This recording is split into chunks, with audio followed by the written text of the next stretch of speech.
Welcome to Echoes of the Word, a daily offering from Puspikalya, a Carmelite monastery in Kolkata. প্রিয় বিশ্বাসী বন্ধুরা, আমি আজ তোমাদেরকে বিশাল ক্যাথেড্রাল এবং পালিশ করা পবিত্র স্থান থেকে অনেক দূরে ভ্রমণে আমন্ত্রণ জানাতে চাই। কল্পনা করুন আমার সাথে একটি গ্রামের প্রান্তে একটি বাঁশের চ্যাপেল, মাটির দেয়াল, ফুটো ছাদ, বিদ্যুৎ নেই। কখনো কখনো আমাদের কাছে কেবল একটি একক পরিবারের ঘর থাকে যা রবিবারের প্রার্থনার জন্য উদার গ্রামবাসীদের দ্বারা দেওয়া হয়। এবং তবুও এই সরল জায়গাগুলিতে একটি বেদির জন্য একটি কাঁপানো কাঠের টেবিলের উপর আমি সবচেয়ে জীবন্ত বিশ্বাস, সবচেয়ে আনন্দময় গান এবং আপনি কল্পনা করতে পারেন এমন সবচেয়ে দয়ালু ভাগাভাগি প্রত্যক্ষ করেছি।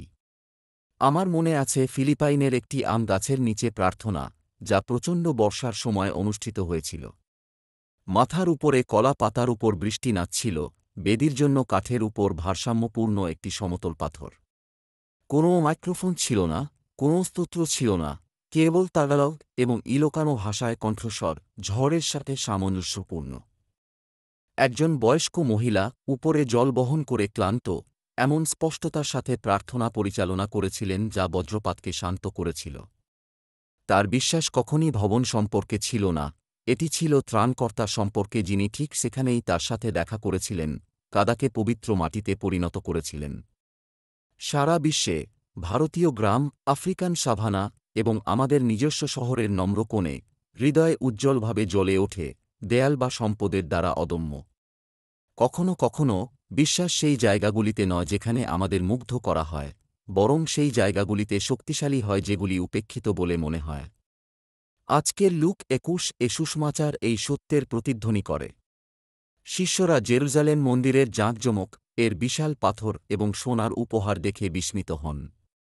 তবুও যিশু দীপ্তির বাইরে দেখেন এবং এর পতনের ভবিষ্যদ্বাণী করেন, একটি পাথরের উপর অন্যটি থাকবে না। তিনি ধ্বংসে আনন্দিত নন। তিনি আমাদের দৃষ্টি পুনর্নির্দেশ করছেন, আমাদের মনে করিয়ে দিচ্ছেন যে মন্দিরগুলি ভেঙে পড়ে, সাম্রাজ্যের পতন হয়, দীপ্তি ম্লান হয়ে যায়। যা টিকে থাকে তা হল পরীক্ষার মধ্যে তৈরি সাক্ষ্য, সেই অধ্যবসায় যা কষ্টকে পবিত্র সাক্ষ্যে পরিণত করে। 1939 সালের কথা ভাবুন, সর্বত্র যুদ্ধের তাণ্ডব এবং ভয়, যখন ব্রিটেন তার জনগণকে বলেছিল, শান্ত থাকো এবং চালিয়ে যাও। এটি অস্বীকার ছিল না, এটি ছিল পাথরের চেয়েও শক্তিশালী কিছুতে পাওয়া সাহস। এবং আজও আমাদের একই সাহস দাবি করার জন্য আমন্ত্রণ জানানো হচ্ছে। এই শিক্ষা কেবল জাতি বা প্রাচীন মন্দিরের জন্য নয়, এটি আমাদের জন্য, এখানে এবং এখন। আমরা যখন আধুনিক মল বা গাড়ির শোরুমে প্রবেশ করি তখন আমরা এটি দেখতে পাই, যেখানে সবকিছুই জ্বলজ্বল করে এবং মুগ্ধ করে, কিন্তু কখনো কখনো অতিরিক্ত খরচ হয় সারবস্তুর জন্য নয়, চেহারার জন্য। আমি এমন বিশ্বাসী সম্প্রদায়গুলিকে চিনি যারা বাইরে থেকে চমকপ্রদ, ঝলমলে আলো এবং নিখুঁত কফি বার, তবুও এই সবকিছুর নিচে প্রকৃত সংযোগ খুঁজে পাওয়া কঠিন হতে পারে। এবং তারপরে একটি সাধারণ স্যুপ রান্নাঘর বা একটি ছোট গ্রামের বাড়িতে, লোকেরা প্রায় কিছুই নিয়ে জড়ো হয় না, কিন্তু আত্মায় পূর্ণ থাকে। হেলেন কেলার আমাদের মনে করিয়ে দেন, চরিত্রটি স্বাচ্ছন্দ্যে এবং শান্তভাবে বিকশিত করা যায় না। কেবল পরীক্ষা এবং কষ্টের মাধ্যমেই আত্মাকে শক্তিশালী করা যায়। মার্টিন লুথার কিং জুনিয়র বলেছেন, একজন ব্যক্তির চূড়ান্ত পরিমাপ হল যেখানে তারা আরামে নয়, বরং চ্যালেঞ্জে দাঁড়িয়ে থাকে। এবং থাইল্যান্ডের সেই গল্প, মাটিতে মোড়ানো একটি বুদ্ধ মূর্তি, সোনা প্রকাশ করার জন্য ফাটল, আমাদের নিজস্ব জীবনকে প্রতিফলিত করে। কখনো কখনো জীবনের কষ্ট আমাদের অভ্যন্তরীণ শক্তিগুলিকে ঢেকে রাখে, কিন্তু সংগ্রামের মধ্যে প্রকৃত সোনা আবিষ্কৃত হয়। তাহলে আমরা কিভাবে সেই সোনা খুঁজে পাই? প্রথমত আমরা বুঝতে পারি। শাস্ত্রের বেরিয়ানদের মতো, আমরা যিশুর কথা এবং হৃদয়ের বিরুদ্ধে প্রতিটি উজ্জ্বল প্রতিশ্রুতি পরীক্ষা করি। এটি কি তাঁর রাজ্যে প্রথিত, নাকি কেবল প্রদর্শনীতে? দ্বিতীয়ত আমরা সহ্য করি, যেমন আছি তেমনই উপস্থিত হই, ক্লান্ত অবস্থায় প্রার্থনা করি, এমনকি যখন এটি কঠিন হয় তখনও সাহায্য করি।